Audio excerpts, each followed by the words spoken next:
If you have a parent who doesn't know how to emotionally regulate his or her emotions, an emotionally immature parent, so what that might look like is a parent who yells, a parent who doesn't know how to communicate his or her emotions when they're frustrated or upset, a parent who gives their children the silent treatment, a parent who expresses themselves through physical abuse. Those are just some examples. Who's teaching that child how to regulate his or her emotions when their own parent doesn't know how to regulate their emotions themselves? Who's teaching that child how to manage their emotions, how to interpret their emotions, how to communicate their emotions?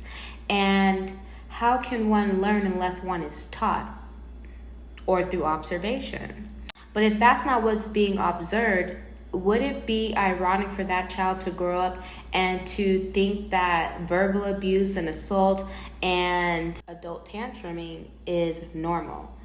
So now this child has a blueprint of how relationships should be because they saw their parents, who were the model for relationship for them. They were their first model because they were the first people this child had a relationship with.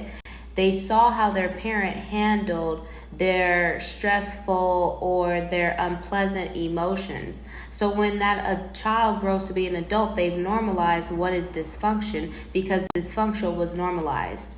In order to heal, in order to change the narrative for this adult child, the adult child would have to wake up in the sense of realizing that their childhood was, in a sense, dysfunctional or had dysfunctional aspects to it. Because the more we neglect to accept the fact that that behavior was dysfunctional, the more you will continue to attract it into your life because there's an aspect of you that's still resonating with it as truth and as normality.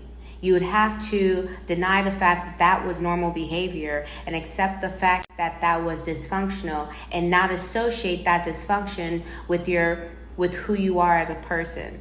You see what I'm saying? Don't define yourself as the dysfunction, but see it as the observer of the dysfunction. And then you would have to attempt to reject anything that is familiar to that dysfunction that resonates in you, which means set boundaries around people who show up as that dysfunction. So for example, if you had a parent who threw adult tantrums, if you date someone who throws adult tantrums, you would not continue to date them because now you have a new standard. You know that